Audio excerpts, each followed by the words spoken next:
right now, at my current point in life, raving is driving my lifestyle. It pretty much is the priority. You know, after working 8 to 4, Monday to Friday, everything else is rave, rave, rave, rave, rave. I have Asperger, so when I started raving, there was no mention of the Asperger at all.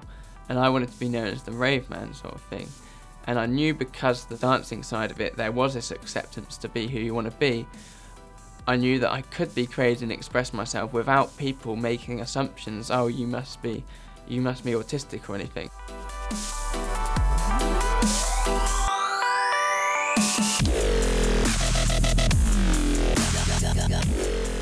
The first time I heard dance music was actually when I was back in school, and I literally didn't know it even existed. I didn't know what genre it was, I didn't know anything about it. One night I was actually in Bristol in the UK. I was walking around and then there was a security guard standing outside this building. I went up and it was that sort of music I heard from when I was back in school, and I was like, this is the place, I have to go in there. This is the place I've been looking for all these years. It was like walking into Wonderland. And then that's pretty much been it ever since, every weekend. When I was back in school, like in my younger days, like you would get bullied a lot. I was sort of used to being the odd one out at school. If you look back a few years, the Asperger side, only a couple of my very closest friends would know about it. It just made you feel so insecure and like part of a community that like was labelled different.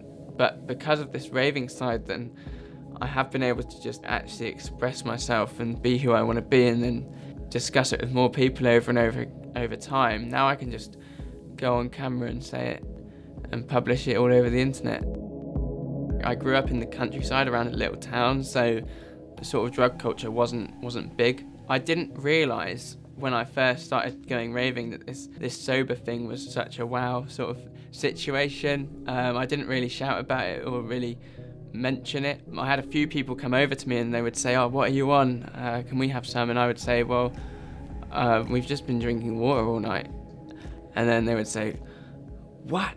You've been like dancing for like 6 hours? And it's like, well, yeah, because the music's good. When I'm dancing, it isn't just for the dancing or the moves or whatever. It's like a form of meditation as well, so you can sort of learn to be free. I think a lot of people who have sort of very judgmental views could really benefit from going to these events. We are all humans, and when you go to the same event together, you all enjoy it the same way, and then it's not about borders or countries or regions or whatever, and then you really do start to appreciate the fact that, you know, everyone can have a good time together, and then you don't need to put walls up